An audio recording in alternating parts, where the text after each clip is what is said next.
My name is Lého Galibert-Lainé and I am an assistant professor in film studies here at the American University of Paris. Johannes Binotto is an experimental filmmaker and a researcher who is based in Switzerland. He is a rather prominent figure in the world of what we call videographic research or the video essay.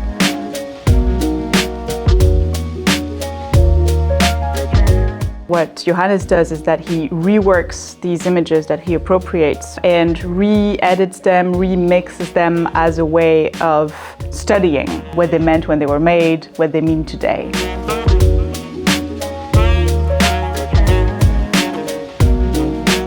I was very excited for Johannes to come to AUP and to meet our students, because I personally have been following his work for years and I find his practice very inspiring, and I thought it would be particularly interesting for the students. He has a way of working that's very liberated from assumptions about how things are supposed to be done. It's not so much about what is the right way of doing things, but more so how is your way of doing things.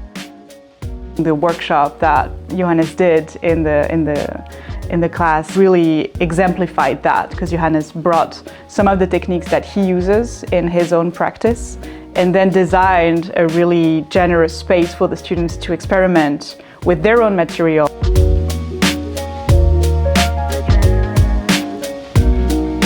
I think it's really valuable, these kind of encounters for the students. It's very precious for them to not just be presented the work of a maker, but to actually have a chance of engaging with the maker and asking their question. And I think that those moments of actual exchange are one of the most precious things that we can offer to students.